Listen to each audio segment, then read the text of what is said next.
घातली महाराज त्याने, पण झोप काही द्यायची नाही. का? पूर्वजन्मातलं पाप आहे. पाप असलं की कधीच मन लागतच नाही. पुन्हा पुन्हा पुन्हा पुन्हा श्रुती घड्याळाकडे किती वाजले पत्रिक येतं 5च लिहिलं आणि ही बुवा तर 5:30 झाले तरी सोडलं. कधी सुटते घड्याळाकडे पाहतात. बरं बिचारे हे फार शहाणे चांगले बरं का, ते आपण घड्याळाकडे पाहतात. काही श्रोते त्या महाराजाला घड्याळ बुवा बघा किती वाजले, पुरे करा आता तुमचं चला. असा जर श्रोता मिळाला तर वक्त्याचं कपाळ फुटलं समजा ना. श्रोत्याला वेळेचं भान राहू नये, देहाचं भान राहू नये. महाराज भगवंताच्या कथेमध्ये एवढं रमून जावं, काळ वेळ विसरून जावं, देहाचं भान विसरून जावं. सलभेत फलमुत्तमम, त्याला उत्तम फलाची प्राप्ती होती महाराज.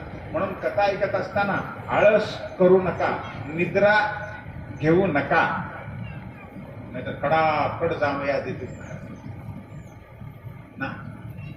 आळस, निद्रा, तंद्रा याचा त्याग करून प्रसन्न मनानं माऊलीने वर्णन केलंय. 60 वर्षाच्या माऊलीला नवसा सायासानं मुलगा झाला आणि बाजारामध्ये तो हरवल्यानंतर त्या हरवलेल्या लेकराची वार्ता ऐकण्याकरता तिथे कान जसे टवकारलेले असतात, तसं भगवंताची कथा ऐकण्याकरता आपले कान टवकारलेले असावेत महाराज. असं संतांनी म्हटलं. सर्वांगाचे कान करून कथा ऐकावी, तरी एकले अवधान दीजे, मग सर्व सुखासी पात्र होईजे. हे प्रतिज्ञोत्तर माझे उघड ऐका. माऊली छातीवर हात ठेवून सांगतात, अरे फक्त एक श्रवण करा, शांत चित्तानं एकाग्र चित्तानं तुम्ही श्रवण करा, तुम्हाला सर्व सुखाची प्राप्ती होईल, अध्यात्म सुख तुम्हाला प्राप्त होईल. हे मी तुम्हाला प्रतिज्ञेवर शपथेवर सांगतो असं माऊली सांगतात महाराज. म्हणून कथा ऐकत असताना एकाग्र चित्तानं कथा ऐकावी, निरहंकार होऊन कथा ऐकावी, अहंकाराचा त्याग करून कथा ऐकावी. मी कोणी आहे, हम कुछ तो है, ते विसरून गेलं पाहिजे.